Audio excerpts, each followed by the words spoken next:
का समय आ गया है। तो आज ट्वीट करके हरीश रावत ने ये बता दिया कि किस तरह से असंतोष है। हरीश रावत जो काम करना चाह रहे हैं उसमें संगठन का सहयोग नहीं मिल रहा है, किस तरह से जो संगठन है वो सकारात्मक भूमिका नहीं निभा रहा है। ये ट्वीट जो किया गया हरीश रावत की ओर से, जो कई सवाल अब यहाँ पर खड़े कर रहा है कि आखिर क्या हरीश रावत नाराज है किसी बात को लेकर के। इस ट्वीट में तमाम बातों का जिक्र।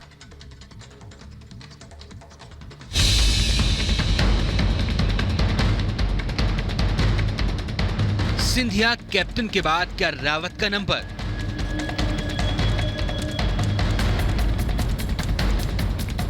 क्या कलह के फेर में अब फंसे हरीश रावत?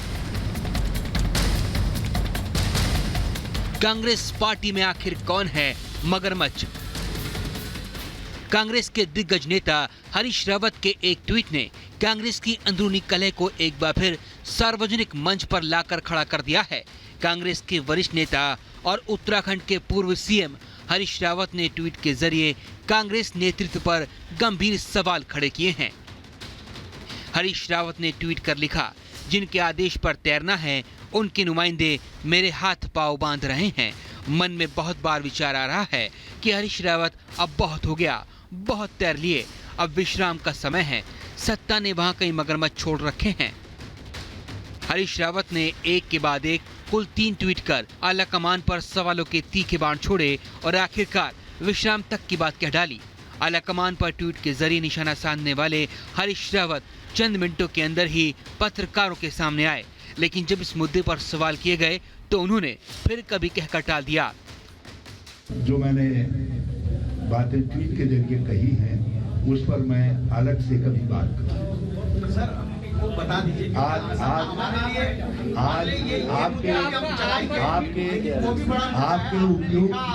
आपके उपयोग की चीज हो तो चलाइए, उपयोग की चीज ना हो तो उसको पेंडिंग रखिए। आपको बता दें कि उत्तराखंड में अगले साल चुनावी बिगुल बजने वाला है और उससे ठीक पहले हरीश रावत के बगावती सुर ने साफ कर दिया है कि कांग्रेस में सब कुछ ठीक नहीं चल रहा है। Bureau report, Republic Bharat. तो हरीश रावत से जब रिपब्लिक भारत ने उस ट्वीट पर सवाल किया जो उन्होंने किया था, उस पर कोई जवाब हरीश रावत ने नहीं दिया और हरीश रावत से साफ साफ पूछा गया कि आखिर जो ट्वीट उन्होंने किया है इसका क्या मतलब है। हालांकि हरीश रावत ने कोई जवाब नहीं दिया है। रिपब्लिक भारत ने जब सवाल किया तो किस तरह से जवाब नहीं दिया, सुनिए।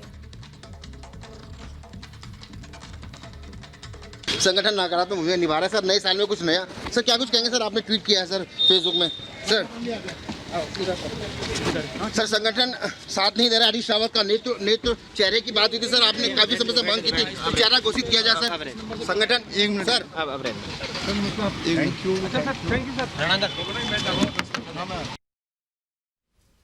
संगठन नकारात्मक भूमिका निभा रहा है सर। नए साल में कुछ नया सर, क्या कुछ कहेंगे सर? आपने ट्वीट किया है सर फेसबुक में। सर संगठन साथ नहीं दे रहा। हरीश रावत का नेतृत्व चेहरे की बात हुई थी सर, आपने काफी समय से मांग की थी चेहरा घोषित किया जाए सर। संगठन एक मिनट सर।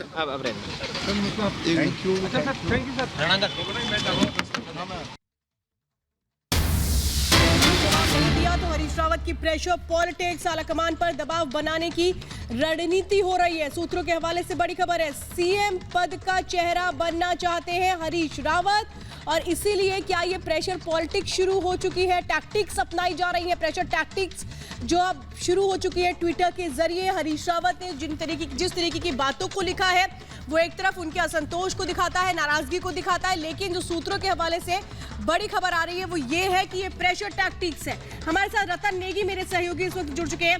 रतन, क्या ये माने कि ये प्रेशर टैक्टिक्स है, इसके पीछे सोची समझी एक रणनीति है हरीश रावत की?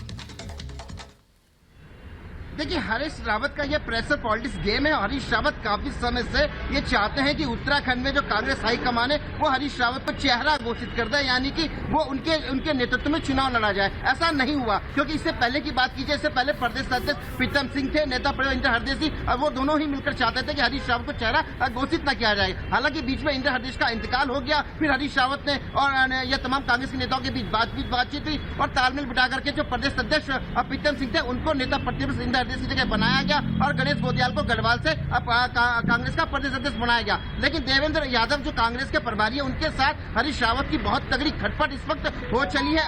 अभी प्रदेश के मुख्यमंत्री पुष्कर सिंह धामी भी लगातार इस बात को कह रहे हैं कि एक कार्यक्रम में 2-2 हेलीकॉप्टर लेकर के जाते, चाहे प्रीतम सिंह का एक अलग गुट है, प्रीतम सिंह के साथ में रहने वाले जो तमाम नेता है, जो नेता प्रति प्रीतम सिंह है, वो हरीश रावत पर कर जाते हैं। देवेंद्र यादव पर भी ये हरीश रावत की काफी जो है वो नाराजगी साफ तौर पर झलक रही है और ऐसा लगता है कि प्रीतम सिंह जो है, जो कांग्रेस के नेता प्रतिपक्ष है, वो देवेंद्र यादव कुछ लोग आपस में इनकी साठगांठ हरीश रावत को किनारा करना चाहते हैं। शायद ये अब हरीश रावत ने प्रेशर पॉलिटिक्स का गेम अपनाकर जो एजेंडा है उनका कि हाईकमान मुझे यहाँ पर जो लगातार वो काफी समय से कह रहे कि चेहरा घोषित कर दे, क्योंकि हरीश रावत का साफ तौर पर कहना है कि सामूहिक नेतृत्व की जब कांग्रेस बात करती है तो ऐसा कोई दूसरा व्यक्ति नहीं जो हरीश रावत के आगे टिकता है। और उत्तराखंड में अगर कांग्रेस को संजीवनी मिल सकती है तो हरीश रावत के नाम से ही मिल सकती है, इस बात से इनकार भी नहीं किया जा सकता। इसके अलावा कांग्रेस के पास कोई दूसरा बड़ा नेता भी नहीं है। लेकिन जिस तरीके से देवेंद्र यादव जो प्रभारी है, उनके साथ हरीश रावत की जो खटपट हुई है, उसको लेकर के हरीश रावत ने अभी मीडिया में कुछ भी बोलने से साफ तौर पर मना किया, लेकिन इस बात का इशारा जरूर कर दिया है कि आने वाले समय में वो बहुत कुछ कहेंगे। उन्होंने कहा कि जब समय आएगा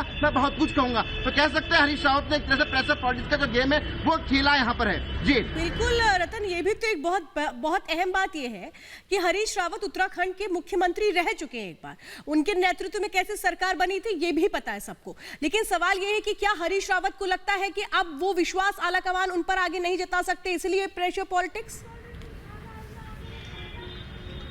देखिए निश्चित तौर से देखिए उत्तराखंड में हरीश रावत ही कांग्रेस का वो बड़ा नाम, वो बड़ा चेहरा है जिसके नाम पर उत्तराखंड की जो जनता है वो वोट दे सकती है। उत्तराखंड की बात हरीश रावत कर रहे हैं, लेकिन हरीश रावत पर जो सत्ता में बैठी भाजपा, जिनकी यहाँ सरकार है, वो लगातार हरीश रावत के पिछली सरकार के दौरान उनके जो भ्रष्टाचार के मामले हैं, जो उनका स्टिंग हुआ, उसको लेकर के जनता के बीच में जाने को तैयार है। तो कहीं ना कहीं जो सामूहिक नेतृत्व की जो बात निकल कर आती है, कांग्रेस का लगातार ये कहना है कि हमारा चलन नहीं है, हम सामूहिक नेतृत्व में ही चुनाव लड़ेंगे। ऐसे में हरीश रावत का ये कहना है कि अगर सामूहिक नेतृत्व में चुनाव लड़ा जाता है और आने वाले समय सारे नेता एक हो जाते हैं, यदि उत्तराखंड में कांग्रेस सरकार आती है तो हरीश रावत को किनारे कर दिया जाएगा। यही डर हरीश रावत को सताता है और निश्चित तौर से उन्हें यह भी लगता है कि अगर ऐसा होता है तो उत्तराखंड में कांग्रेस की तो हरीश रावत की जो महत्वाकांक्षा है वो इतनी हो गई कि अब एक तरह से जो पार्टी संगठन पर वो सवाल उठा रहे हैं, उनके लिए शायद एक तरीके से कहें कि अपनी राजनीतिक महत्वाकांक्षा और ज्यादा मुखर होती हुई नजर आती है।